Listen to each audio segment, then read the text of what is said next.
जय श्री कृष्ण। दंडवत प्रणाम।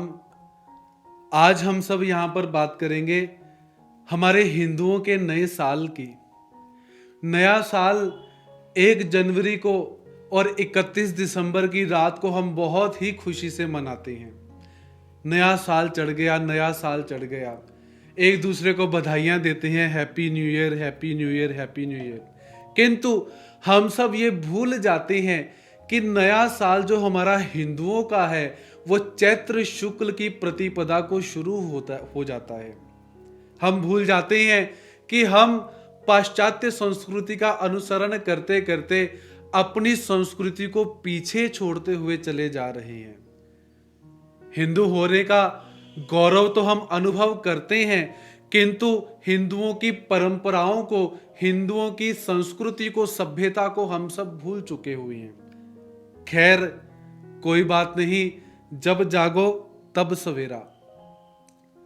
हमने जो किया कोई बात नहीं, अच्छी बात है, लेकिन अब हम सब ने करना क्या है? तो कल 19 मार्च दिन गुरुवार को हम सबका नया साल प्रारंभ हो रहा है। नव विक्रमी संवत 2083 का शुभारंभ हो रहा है और रौद्र नामक संवत्सर का प्रारंभ हो रहा है। ज्योतिष शास्त्र की मान्यताओं के अनुसार जिस दिन नया संवत्सर शुरू होता है वही दिन उस संवत्सर का राजा कहलाता है। तो कल गुरुवार है, तो हमारे इस नए संवत्सर का जो राजा है वो बृहस्पति रहेंगे और मंत्री मंगल जो हैं वो यहाँ पर रहेंगे। इन विषयों के अंदर थोड़ा सा न जाते हुए हम सब इस विषय के ऊपर विचार करेंगे कि हम सब ने कल करना क्या है। सबसे पहले हम सब ने कल एक दूसरे को नए साल की शुभकामनाएं प्रदान करनी है। हैप्पी न्यू ईयर बिल्कुल नहीं कहना। क्या कहना है? नए साल की हार्दिक शुभकामनाएं, नए वर्ष की हार्दिक शुभकामनाएं, नव विक्रमी संवत की हार्दिक शुभकामनाएं। ऐसा हम सब ने एक दूसरे को हार्दिक शुभकामनाएं प्रदान करनी है। और कहा जाता है कि साल का पहला दिन जैसा हम व्यतीत करते हैं, हमारा पूरा का पूरा साल भी वैसे ही निकलता है। तो क्यों ना हम अपने नए साल का शुभारंभ धार्मिक विधियों के माध्यम से करें। तो सबसे पहले सभी ने सुबह 3 बजे से लेकर 6 बजे तक सुबह उठना जरूर है और ठाकुर जी के नाम का जाप, नाम का स्मरण जो है वो अवश्य करना है। 3 घंटे नहीं कर सकते 2 घंटे कीजिए, 2 घंटे नहीं कर सकते तो 1 घंटा जरूर बैठिए, वो भी नहीं कर सकते तो आधा घंटा बैठिए।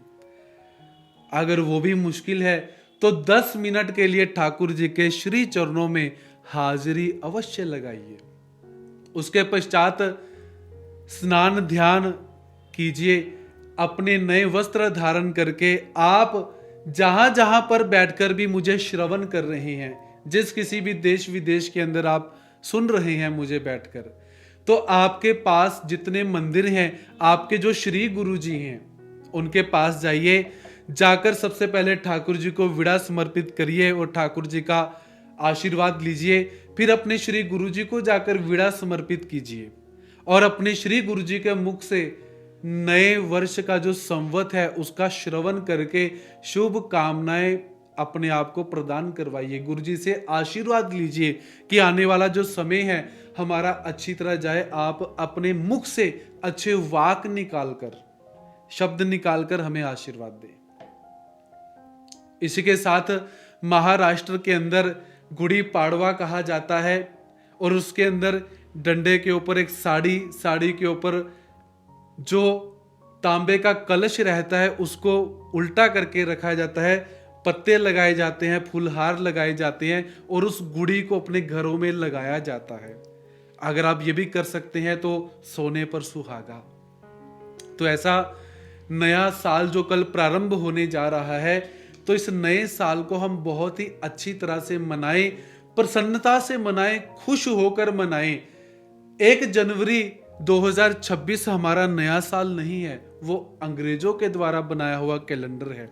कैलेंडर तरीके बदलता है, लेकिन जो हमारा नव संवत आता है, नव विक्रमी संवत जब आता है, तो वो तारीख के साथ साथ बहुत कुछ बदलता है।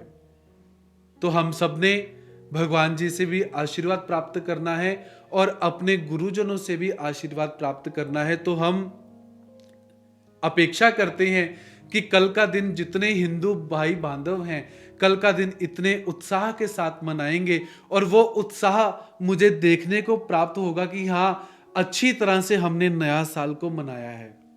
और चैत्र शुक्ल पक्ष की प्रतिपदा को नवरात्रि भी प्रारंभ हो रहे हैं।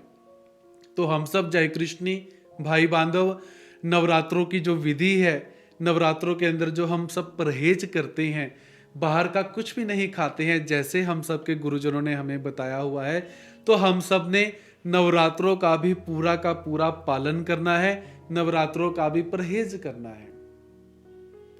अब ये क्यों किया जाता है, कितना परहेज रहता है, यदि आप इस विषय में भी ज्ञान को प्राप्त करना चाहते हैं तो कमेंट सेक्शन के अंदर हमें दंडवत प्रणाम लिख के अपना प्रश्न डालें। हम आपको ये भी बताएंगे कि परमात्मा ने नवरात्रों की विधि क्यों निरूपित की, और हम जय कृष्णी भाई बांधव महानुभाव पंथीय नवरात्रों के अंदर विशेष आयोजन क्यों करते हैं, परहेज क्यों करते हैं, इसके विषय में भी आपको शीघ्र ही बताया जाएगा। तो नया जो संवत है, इसकी आपको हार्दिक शुभकामनाएं प्रदान करते हैं और कल विशेष तौर पर पूर्ण रूप से शुभकामनाएं हम आपको प्रदान करेंगे। उससे पूर्व कल का दिन आप सबने बहुत ही हर्षोल्लास के साथ मनाना है, मंदिरों में अवश्य जाना है, गुरुजनों के मुख से नए संवत को श्रवण जरूर करना है। तो इसी के साथ आप सबसे अलविदा चाहता हूं। इसी तरह अपने धर्म को ऊर्ध्व करते रहिए, ज्ञान का श्रवण करते रहिए, ज्ञान का प्रचार प्रसार करते रहिए और परमात्मा की कृपा आप सबके ऊपर बरसती रहे। निरोग रहिए, हंसते रहिए और मस्त रहिए। परमात्मा आप सबके ऊपर अपनी कृपा का वर्षाव रखें। इन्हीं शुभ कामनाओं के साथ सभी को प्रणिपात। जय श्री कृष्ण। दंडवत प्रणाम।